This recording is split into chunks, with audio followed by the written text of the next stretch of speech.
You're Locked On Coyotes, your daily podcast on the Arizona Coyotes, part of the Locked On Podcast Network, your team every day.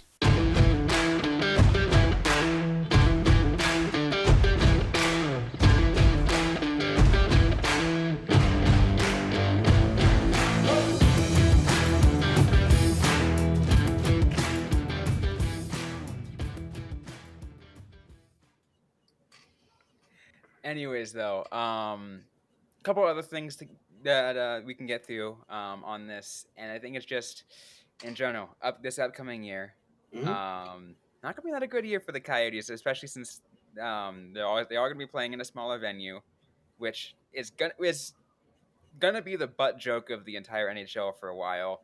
Even though we're like, all three of us here, we're probably sick and tired of it. It's like, yes, we know. But like it's temporary, right?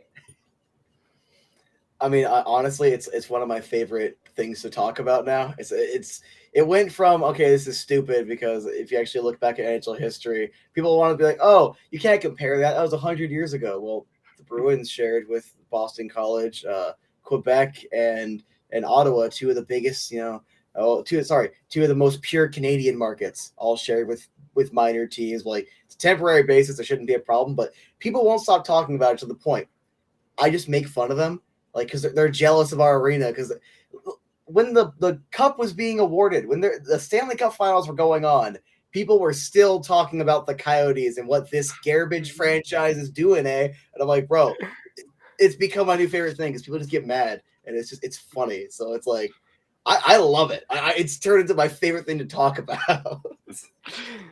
It is definitely going to be, like, Coyotes are going to be a joke, but the lineup is also going to be a joke. So you could just deflect to that, be like, yeah, sure.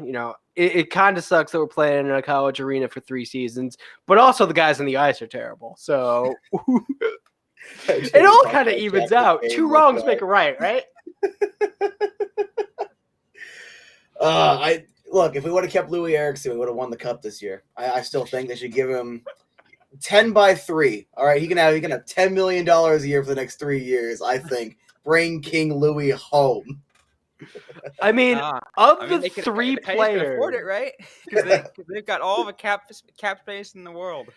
It's what, 22 million or 21 million as of right now. That they can literally get. I think it's Austin Matthews and Jonathan Tavares without any moves. I think as it currently stands, they can add both players to the roster. I think it did drop considerably after the deal they just made with Lawson Krause, but that was only like 4 something. So yeah, but it was like 23 million before that. So all right, so you can add 19. Austin Matthews and not Artemi Panarin, Alex DeBrincat.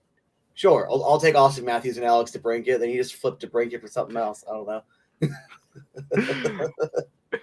I will say, of the 3 players that the Coyotes acquired from Vancouver, Louis Eriksson was probably the second most useful, which is saying something. Second. Jay Beagle stole Connor Garland's number. I'll never forgive him for that. Connor Garland is my dude. I would go with Anton Roussel. I think he was quietly the best one of the 3. Zach Cassidy at 1.0? Okay, that makes sense. Went out there, he hit some people. It's okay, he did his job. But Louis Eriksson, like, dude, he had the swagger. All right, he had he wore the number 21. Obviously, he went out there and played hockey. He had it all. I'm kidding. I love Louis. He was prime meme material. I don't know who the Coyotes have this upcoming season who is going to be, like, fun to meme. Like, are we going to be talking about Zach Cassian? Maybe. But he doesn't have that same vibe. Maybe because, like, the return of Dauphin. That could be that has low meme potential, though. I'm trying to think of, like, Nemeth. Maybe it's like, oh, he's supposed to be the water boy, and he turns out he scores 15 goals and 40 points or something stupid like that. Some people have been memeing of Michael Carcone, but not Michael Carcone. Who's memeing on him? I need to have a word. It's me. I'm sorry. I mean, don't- they don't just get me say wrong, I love carconed. Oh, That's God. that's the extent of it. Yeah, he just got coned. I do love Carcone. That's a good one. I That mean, was a good one. I need to watch some more early Simpsons episodes. Maybe I can like capture some McBain footage. Just throw that in. I think there's only like 3 GIFs on Twitter. We need to expand the McBain GIF. Dude, he's gonna have a 20-goal year. Like with how I don't know if you guys went to or watched the prospect like game, the red white. The fact that man is out there, it looked like a playoff game to him. Like he's carrying a bunch of scrubs on his prospect team, and he lost a face-off, whatever. He's angry about it. He lost a puck battle. He's angry about it. He's throwing the body around a little bit. Like with the intensity that man brought, he's gonna have a 20-goal season, or he's gonna flame out immediately. There is no in Which is between. funny because now that you mentioned his name too, it reminded me. I mentioned imagine this top 6, but I would even add to 3 extra players for the top 9 in McBain, Smith, and Hayton. Mm-hmm. Like And Hayton probably be 20 perfect as a third line center. 2025 Coyotes are gonna be good. Mm-hmm. I have to wait through a couple bad years first. And you know what? I will take mediocrity. Even in 2025, if they're like 6 points out of the second wildcard spot, that is better than being bottom 2 for the entire season. I hope they're not 6 points out in 2025. My timeline is that's more for like next season. If in 2025 they're still 6 point outs, I'm like, something must have gone really wrong, or the division has gotten insane because Chicago is going to just stock up on picks and go crazy somehow. The league is going to do something to make sure that they can win. It's gonna be Don't a put that Stanley Cup energy out run there. at the new Tempe Arena, and everyone goes crowds around and just completely just goes out in love with the Gary Bettman statue that's going to be right outside of it. Look, I'm an optimist. I don't know when I turned into an optimist. I've always been a pessimist my whole life. I'm an optimist. Bill Armstrong saying the timeline is optimistically 5 years to be good, and then it's like 8 to 10 years for a cup. I'm like, 2025 is the meme cup run. I want to see where they're actually at in 2025. But if they're a outside looking in team in 2025 or borderline a playoff team, I think the rebuild is like ridiculously successful because that's. I mean, we know Austin Matthews wants to come home, and I think it's 2024 for that. So. Oh no! Remember, he's staying in Toronto forever. He wouldn't possibly want to play for our garbage organization. That's not going to happen. Johnny Gaudreau will never leave Calgary. Matthew Tkachuk will never leave Calgary. That was fun. I enjoyed watching Calgary kind of implode and then rebuild themselves. That was still not sure how they're going to do though. They're going to be top 2 in the division and then win 1 playoff round, and that's it. It's going to be pretty much the exact same spot they're in, except for with older players. And then in 3 years, when they are trading off first-round assets to get rid of Nazem Kadri or Huberdeau's contract, people like me that were like, hey, contract's a couple years too long. Shut up. They're competing now. Okay. Let's also remember the Pacific Division is just god-awful. Like, even Vegas is not going to be good. No, that's gonna be so fun to watch. That's gonna be so. That went from a team that was like my hardcore like darling second team. Like, oh, they're announced. They're supposed to be terrible. I'm like, oh, hockey doesn't belong in the desert. Why does Vegas get a team? I'm like, no, this is mine. It's like a stuffed animal, like a puppy. Like, this is mine. And then they betrayed Marc-Andre Fleury, and I will never forgive them for that. And if they go to the basement, but somehow, like the Coyotes, they stay with the desert theme, never get the first overall pick, I'll just be sitting there like, you get what you deserve. I loved watching Vegas because everyone was like, look, here's what they're doing. It's high risk, but you're going to have that window. You might as well make it work. And then it seems like now they're like, oh, that window is shut. We thought it was going to be 3 more years. It's now. They're in trouble. And you're like, awesome. I love to see it because it didn't make sense to me that you would constantly be selling your future for a now. Like, no team operates like that. there's a reason why, and you're either going to win the cup and like 7 teams are going to try and do that next season, or you're going to flame out and we're all going to laugh at you. So I'm glad I got to laugh at them. And we're laughing. Same with that Nazem Kadri contract. You're like, it's gonna suck at the end, but that's someone else's problem. But hey, they're gonna win the cup, so who cares if they're gonna be trading Arizona 2 first-round picks to take on Kadri's contract because he doesn't actually have an injury, but he doesn't want to play for Arizona, so he'll go like the Pavel Datsyuk route where he's like, I'm technically retired, but not actually. Take my contract. That's funny. Nazem Kadri goes plays in Europe. Something like that was a joke that I would make with the some of the other lockdown hosts. Anytime a big, really big, outlandish deal happened, I'm just like, all right, what's it gonna take for him to come to Arizona? Like in about 5 years, a little bit of retaining. You also give us some draft picks. We'll work this out. Yeah, I'll take that first in your best prospects. Yeah, let's do it. I'm still waiting for us to acquire Bobrovsky. It seems like it's only a matter of time.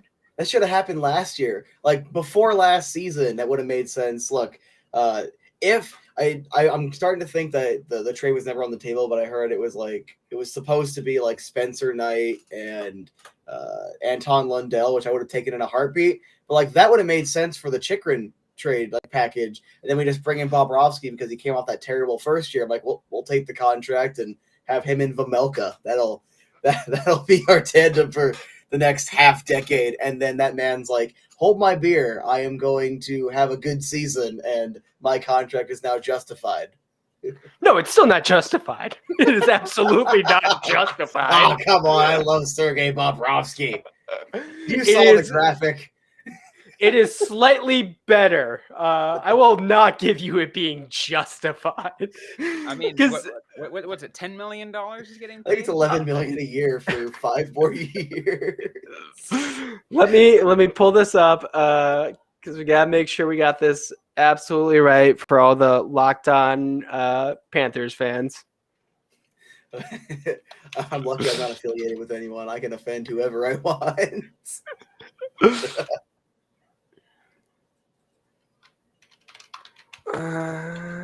Robin Vamp, while I look this up. Yes. Yeah, but no, it was. The Bobrovsky is one of those jokes that I made all the time. It's like, all right, we're gonna get Bobrovsky on our team. He's gonna help carry Kirill Vejmelka until Kirill Vejmelka doesn't have to do those 45 save games again. 50, 60, 75.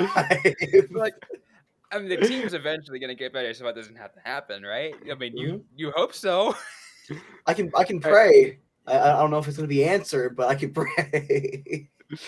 So he's got 4 more years left, $10 million each year.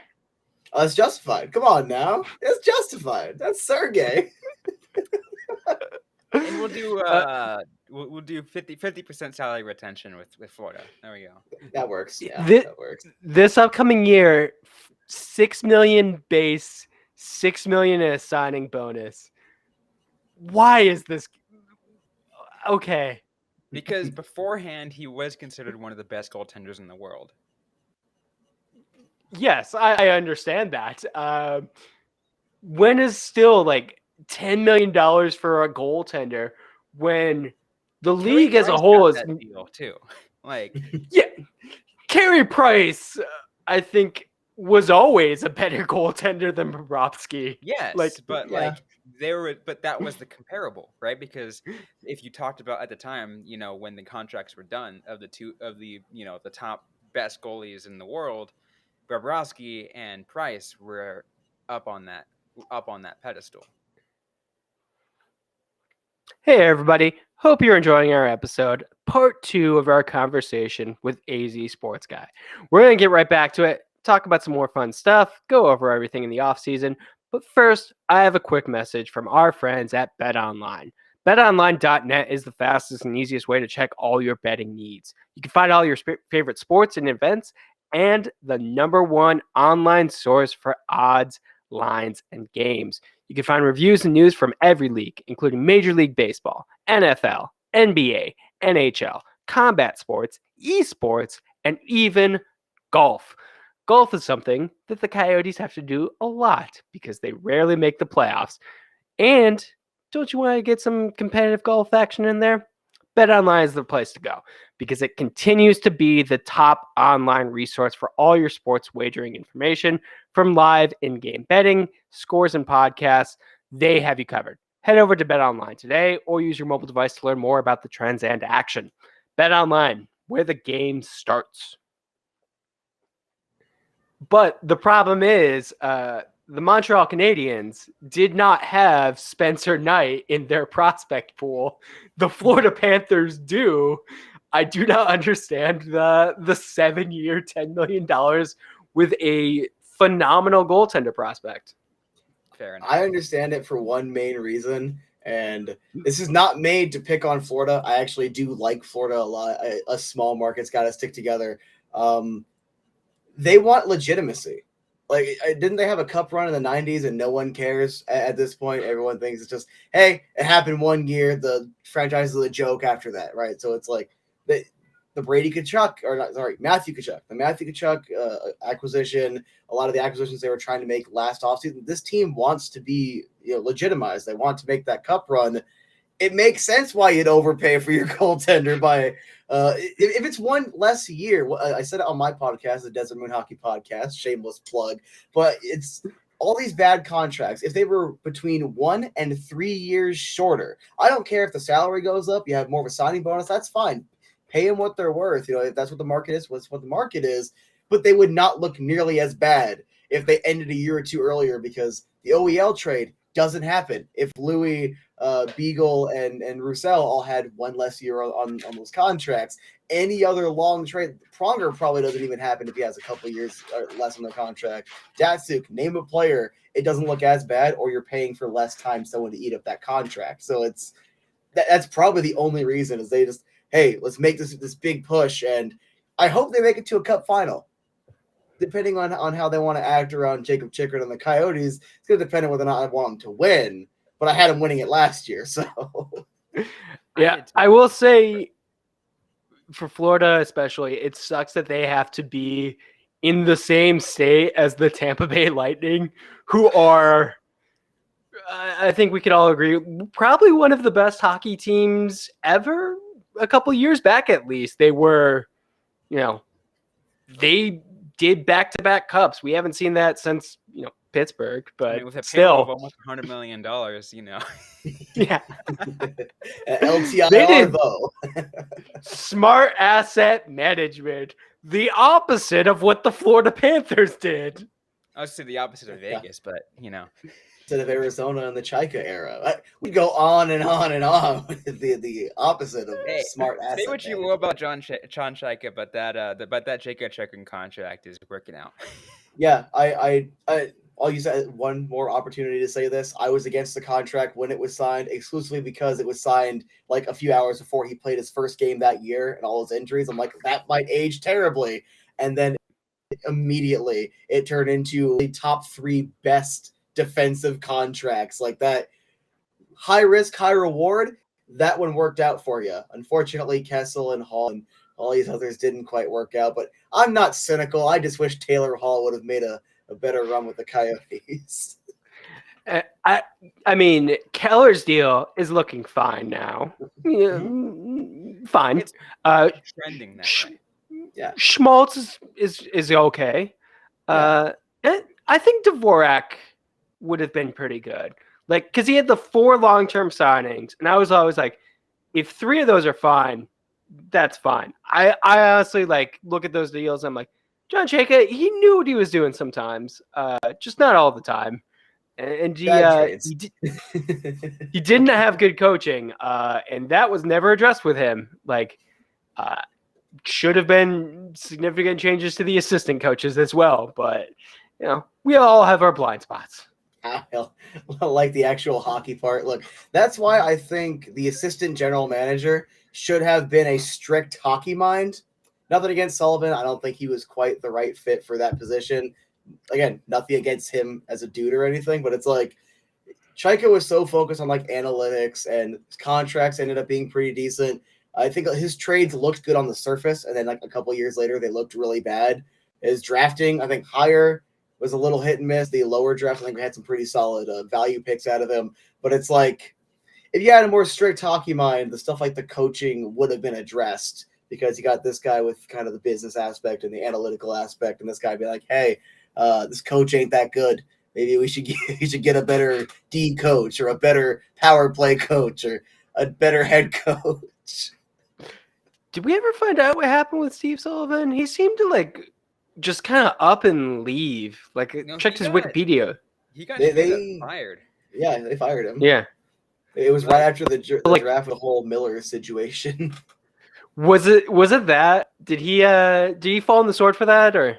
Well, because I never really saw it directly connected. What it looks like is because just the connection with the organization and how it all went down. And again, he was assistant GM at the time, and essentially like the highest up during the draft, because Chaika was already gone. Yeah, and Armstrong couldn't because he had all the Blues connection. Yeah, I don't remember like anyone kind of like up and saying that was the thing. So I was like, was there something else, or was it just the draft? I mean, honestly, given that and the combine issue, sure, fire someone who was high up. Like, it's the right move to make. But and it took, by the way, it took the Coyotes a whole year to get a new AGM. I think they made the right decision though, getting John Ferguson Jr. He's very touted around the hockey world. And then with Sullivan, it also comes down to a lot with. Correct me if I'm wrong. Strome was picked like one of the final picks by Maloney, because it was right before Chaika came in. They picked Dylan Strome. It's like a couple years before. Yes. So you see it a lot with prospects, sometimes coaches, when a new general manager or head coach, or even just a whole new front office comes in. Well, that isn't my guy. I didn't hire that coach. I didn't hire that assistant GM. I didn't draft that player.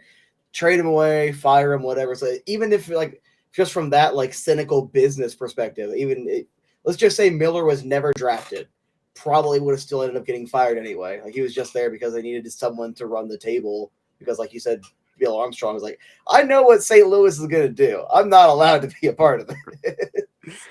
I do think he did a really good job though with the Tucson Roadrunners. So I am a bit surprised that he hasn't we haven't heard anything from him. Like, he hasn't been picked up by another team.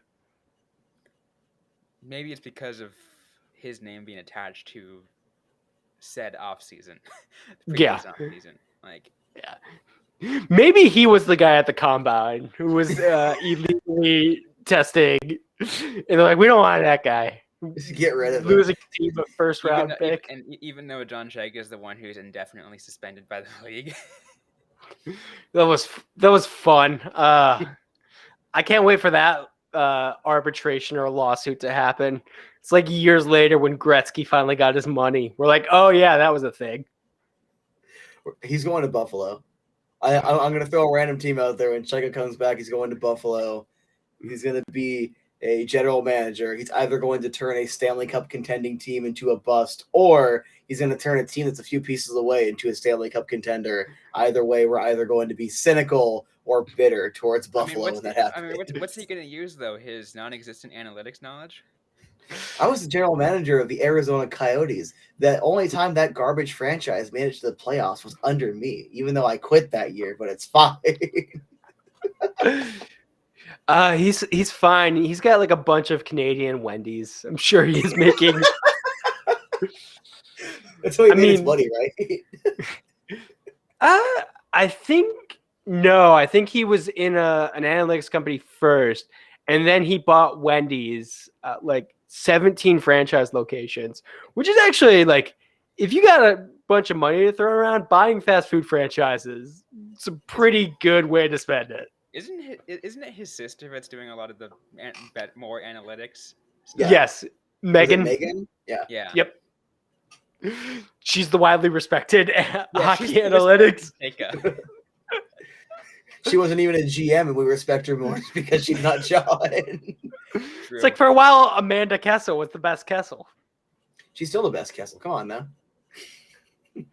Oh, it's Phil's final year. It's gonna be fine. It's gonna be fun. I We're mean, all Phil gonna hasn't signed a share contract fun. yet, so we don't know that. I still think he comes back for one more year because the Arizona Coyotes can do one thing like maybe only 3 other teams can do. Hey, we have nothing going on. You want a consistent role, season spot. You can get your 1,000 games in a row, keep your Ironman streak going. We can do that. The only problem is I don't know why you'd want to do that, and I don't know why Kessel would want to sign that. But we're probably one of like 3 teams that can do it.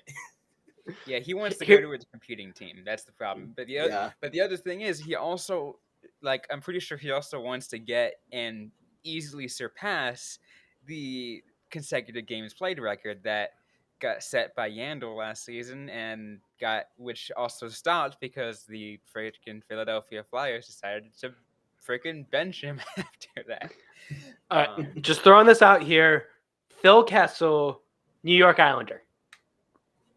I would love that because that team, for whatever reason, loves getting older. But whenever they first get older, they play really well. Then it goes downhill. Then you get older again, and for some reason it works. So I think Kessel goes there. Matty Barzal gets his first Stanley Cup. Lou retires. I'm gonna make this. I'm gonna make the same a joke that a lot of people have made about Nazem Kadri until of course that got blown out because where he ended up signing. But what are the chances that Lou Lamoriello just signed Phil Kessel quietly and nobody knows about it until he hits the ice? That Probably wasn't high. a joke. I was on a Twitter space with some Long Islander people, and they legitimately were like, no, Lou Lamoriello has signed Nazem Kadri to a secret contract, and he's not going to show up. We don't need to talk about this anymore. It's happened. Like, it wasn't a joke. They were very serious about it. It was just like, sure. I'm not going to doubt Lou Lamoriello does something. He did it last year, but I don't know if that's the move. And I mean, he did it with Parise, right? Like that, because didn't no one know he signed there because they just wouldn't announce it, and then it was like a week before training camp or something stupid like that. Like that's why I believed it. Like, look, it makes sense. Yeah, but Parise, like he was from New Jersey, like there was that connection. I mean, Kadri, his time interacted with Lou when he was with Toronto, so I guess there's that. But it feels like Parise had a better relationship with the organization than Kadri had with the Maple Leafs. I'm probably not wrong. Anyways, though, we're actually getting out of time here now. So we do have to close things off. But we do want to thank you for coming on the show, and I do spend the last few minutes of this show, just giving our guests the open mic, letting our listeners know what's happening in your life, what's happening in your side of the sports media world, and how people can follow you. Yeah, plug your stuff. All right. I'll start plugging away as everyone is clicking off. So, hi, I'm the AZ Sports Guy. You don't know who I am. This is probably the most notoriety I'll ever get in my career, but I have a YouTube channel. I also constantly talk trash on Twitter. I also talk about children's trading card games. So follow me if you dare at the AZ Sports Guy on Twitter. And I also have a podcast called the Desert Moon Hockey Podcast, where my buddy Richie and I, usually with a few more dank memes, talk about the Arizona Coyotes and really stick it to them. They're Canadian. So that's where you can find me. Absolutely. Really appreciate you coming on. It was a great episode. But that's going to be it for this episode of Locked On Coyotes. If you like what you heard, don't forget to leave a review, like, comment, subscribe. If you have yet to already, we're available everywhere you get your podcast. Don't forget to interact with us on social media. We're on Facebook, facebook.com/LockedOnCoyotes, on Instagram at LockedOnCoyotes, and on Twitter at LO_Coyotes. I am personally at Robyn_Leano. That's Robyn with a Y_LEANO. Carl Pavlock is at Carl Pavlock FFH. Interact with us, ask a question you might have. We might answer right back, or on a future episode of the Locked On Coyotes podcast. Thanks again, everyone, for listening to today's episode. Hope you guys are staying safe out there. Hope you guys are staying healthy. And don't forget to howl on.